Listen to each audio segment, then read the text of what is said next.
Hello, everybody. Welcome to another edition of AFR's EMS Case Studies. My name is Chris Ortiz, and I'm the EMS Division Chief for Albuquerque Fire Rescue. And today I'm joined by our Medical Director, Dr. Kim Pruitt. Hi, Chief. Welcome, Doc. And we're also joined by Lieutenant Tyler Laprete. Thanks for having me, Chief. Dr. Pruitt, thank you. Thanks for joining us today. So today we're going to talk about an interesting call that you went on while on Rescue 14. Sounds like you and Engine 14, along with AAS, were dispatched to a 65 Alpha and kind of an 8 Charlie code 3. So some interesting codings on that call. Tell us about what that dispatch piece told you and what you were thinking when you were en route to that call. So initially we were just dispatched on a 65 Alpha to assess New Mexico gas with a call that they were on. And there wasn't really much information other than it was a possible gas leak and that New Mexico gas was already on scene. So I was wondering why we were responding, because we don't usually respond to gas leaks on the rescue. And so I was kind of curious as to if there was patient involvement or kind of what was going on. So as we're driving down 98th Street, we get to DeVargas and 98th, and you could smell gas from probably like a half mile away. And driving the neighborhood, Engine 14 pulls up in front of the house. We pull behind him.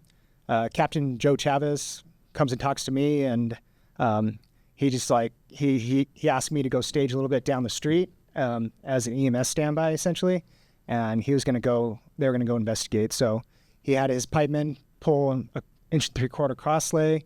The information he got from New Mexico Gas was that the neighbor had not called 911, they had called New Mexico Gas directly because they smelt gas and they believed somebody was inside. So Joe Chavez and Engine 14 tried to make contact with the person inside. New Mexico Gas had already shut off the meter, which is good thinking on their part. They're trying to get access into the house. They have a gate that's in front of the front door that's locked, like to the whole walkway, and the woman inside had put a padlock around it and a bike chain. And so she comes to the door, and she's wearing Mickey Mouse ears and just looks real off, right? And Captain Chavez is asking her to come outside, and she says she's going to go through the garage.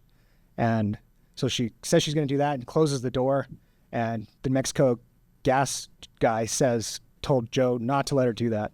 And so Captain Chavez has the pipeman cut the bike lock, and they go inside and retrieve her and take her outside.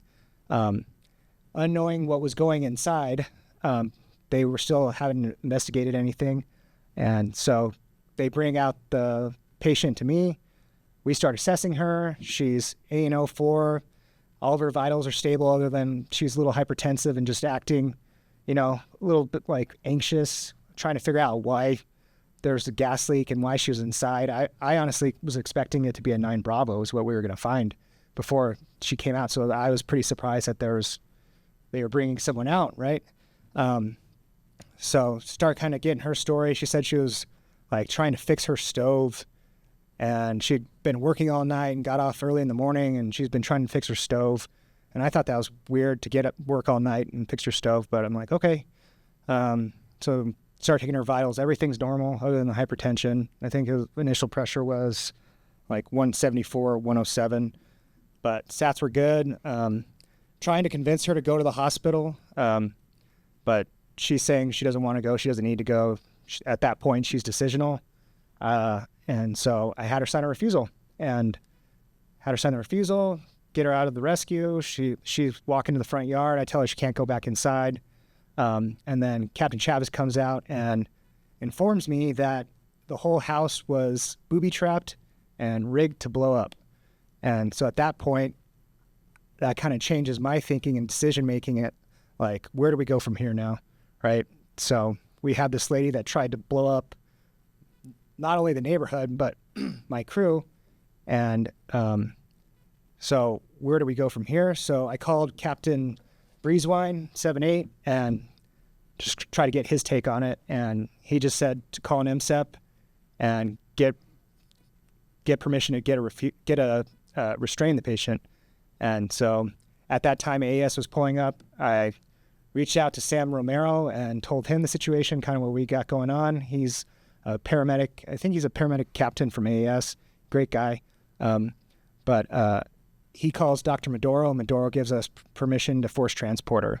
So I walk over to her. She's hanging out in front of her house. And I start to explain the situation. I'm trying to get her to go cooperatively so that we don't have to restrain her. I try to, with any psych patient like that, I try to go the route that is the least invasive so we don't have to fight anybody.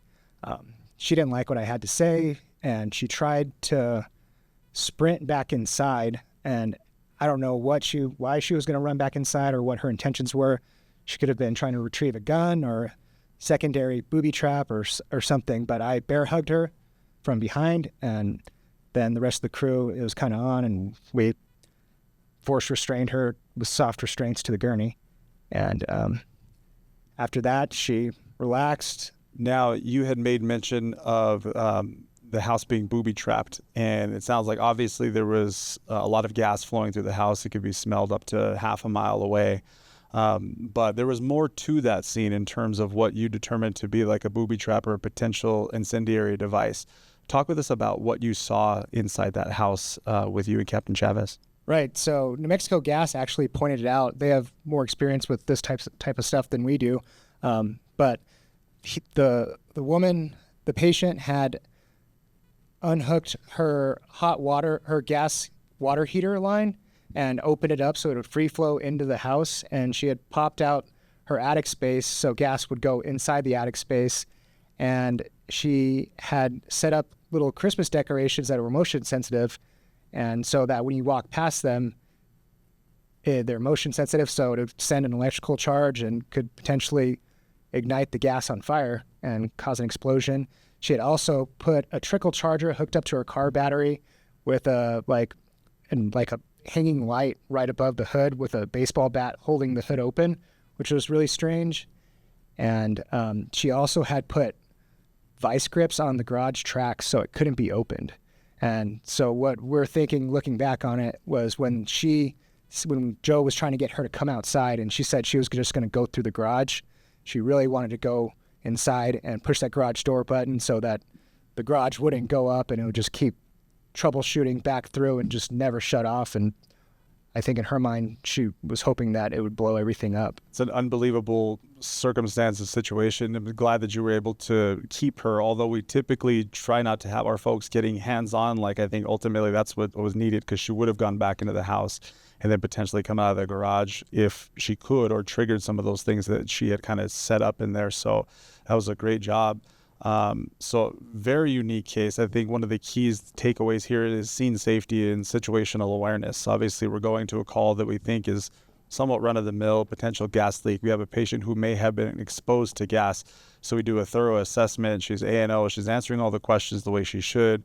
Vital signs are pretty much within normal limits. So she's an appropriate refusal. Absolutely. So thankfully, the New Mexico Gas team and Engine 14 were able to identify what was going on inside that house to keep everybody safe. But it's just a good reminder for us that there are no routine calls anymore. And I think we always have to have that situational awareness and be prepared to know how to react, because things can change on a dime. So great job by you and the crew doing that. Thank you.